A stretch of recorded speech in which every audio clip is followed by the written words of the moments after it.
Hey girls, Kayla here. So this week's makeup tutorial is inspired by Selena Gomez, Year Without Rain. It was requested on Twitter and I thought that was a fantastic idea because this is super wearable and really pretty and I just really liked it, so I wanted to do it. I hope you guys like it, and if you have any more requests for makeup looks, I would really love them. I just started doing makeup videos, so it's kind of helping me to kind of get an idea of what to do. So if you have requests, please leave them for me, and I think that's it. So I'm going to go ahead and show you how to do it. Okay, so to start off, I've already primed my eye with Urban Decay's Primer Potion, as always, and then we're going to start off with a gray, and I am so annoyed because the Wet n Wild palette in Comfort Zone has the best gray for this look ever, and I just had to throw it away because I took it traveling with me and like all of the eyeshadows broke. Anyway, so what we're going to use instead is, we're going to use this one from, there we go, from the Shady Lady palette, Volume 2 by the Balm. Then I'm going to take a little mop brush like this. This one doesn't have a name on it, but it's just like the Sigma E45 or a MAC 217 or anything like that. Basically, you're going to take it over your lid and then up through the crease a little bit. You also want to make sure that you're getting it nice and into this inner corner.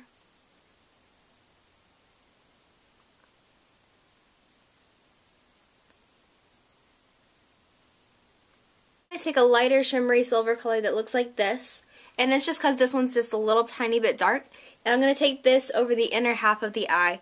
You're just going to take that through the inner half and kind of focus it on the top right here. Selena Gomez has very round eyes. I obviously don't at all, so I'm just kind of pulling it over here, trying to create a little bit of that shape.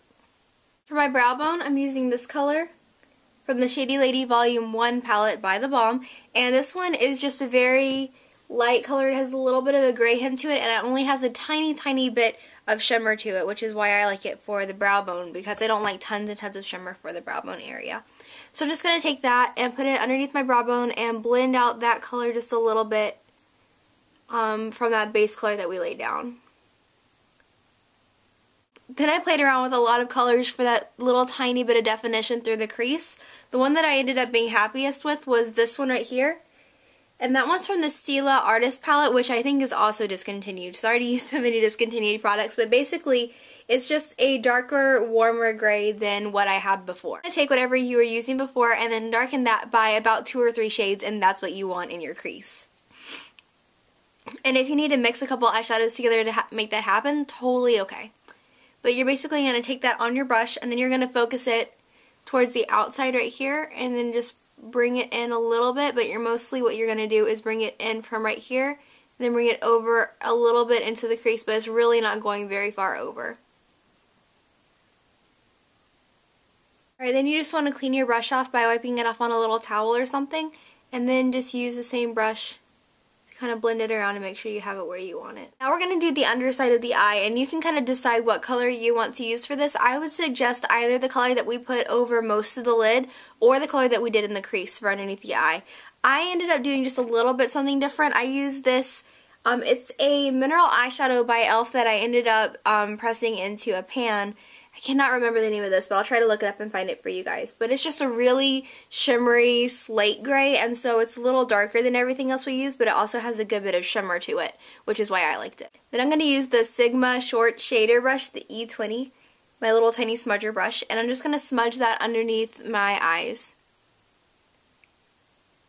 You're going to bring it in as far as you can. For me, I do have a lot of wrinkles right here, and it tends to accentuate that whenever I get from about here on. So I'm going to keep it a little bit further out, but if you can, like Selena Gomez, she has it all the way through. So if you want to bring it in to about here and then mesh it with that first color that we put together, that would look really good. I'm just not going to be able to do that with my eyes today.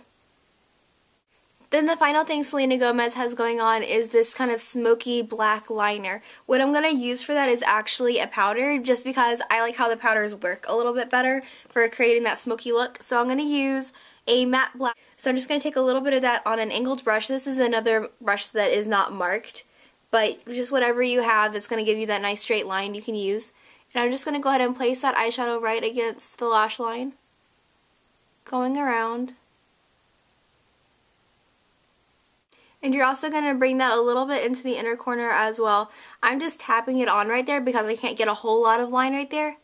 but just enough to get some definition is pretty much enough right there. And once I have that all in place, I'm going to take my Sigma E45, which is my tapered blending brush, and I'm just going to kind of go over that and smoke that line out a little bit, just blending around, and as I blend around it kind of helps to disperse that color and to make it just a bit smokier. Alright, now I'm going to go ahead and prime my eyes with Urban Decay's Primer Potion for lashes. One thing I forgot to mention is that I did tightline on my top lid just to give that top lid a little bit more intensity and a little bit more smokiness though. Next I'm going to curl my lashes with my little e.l.f. eyelash curler, and I'm going to really curl them, so I'm going to get it at the base and then again at the middle just to make sure I have nice curled lashes. Now that we have our lashes nice and curled, I'm going to use Revlon Double Twist Mascara, which you guys know is my very, very favorite one. And so I'm going to hit my lower lashes with some Clinique Bottom Lash Mascara. And I'm going to try to make them just a little bit chunky just so they show up nicely. Okay, then for the cheeks, Selena just has a really natural kind of glow to her cheeks. She doesn't have a ton going on.